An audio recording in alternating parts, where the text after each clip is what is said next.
પશ્ચિમ બંગાળમાં ભાજપને સંપૂર્ણ બહુમતી મળતા સુરત શહેરમાં ભાજપ કાર્યકરોમાં જશ્નનો માહોલ છવાઈ ગયો છે। ઉધના સ્થિત ભાજપ કાર્યાલય બહાર કાર્યકરો ઝાલમુરી ઝાપટી એકબીજાનું મોઢું મીઠું કરાવ્યું, સાથે ઢોલ નગારા વગાડી ફટાકડા ફોડીને ભવ્ય ઉજવણી કરી।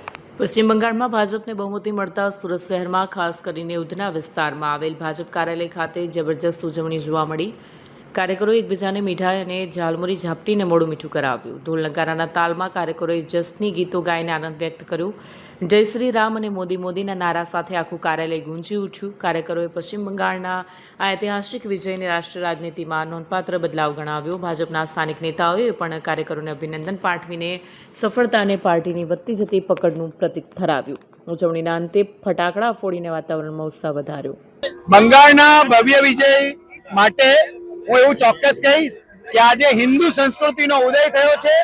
બેંગાળમાં 2/3 મેજોરિટી ભારતીય જનતા પાર્ટી વિજય બની છે અને આવનારા વર્ષોની અંદર, આવનારા દિવસોની અંદર જે પ્રમાણે ગુજરાતની અંદર ડેવલપમેન્ટ થાય છે, જે રીતે ભારતના અન્ય રાજ્યોમાં ડેવલપમેન્ટ થાય છે, એ જ પ્રકારનું ડેવલપમેન્ટ આજે કલકત્તા અને વેસ્ટ બેંગાલમાં થવા જઈ રહ્યું છે। આજે ઉત્સાહ આપ જોઈ રહ્યા છો। 10 વર્ષ પહેલા ભારતીય જનતા પાર્ટી પાસે 3 MLA હતા।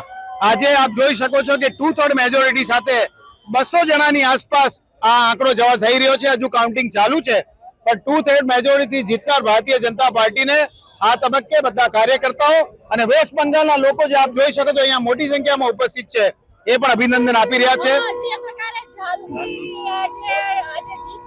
આજે ઝાડમુડીની જીત થઈ છે, સંદેશની જીત થઈ છે, રસગુલ્લાની જીત થઈ છે અને આજે પૂરા શહેરની અંદર મીઠાઈ બનાવતી, બેંગાલી મીઠાઈ બનાવતી દરેક દુકાનો ઉપર સામાન ખલાસ થઈ ગયો છે।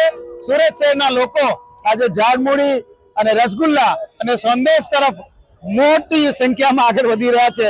આજે એક પણ દુકાન ઉપર કોઈ સામાન વેચી શકે એવી પરિસ્થિતિમાં નથી। મેં તમને કીધું, હિન્દુ રાષ્ટ્રની શરૂઆત થઈ છે, એનો મતલબ આ જ છે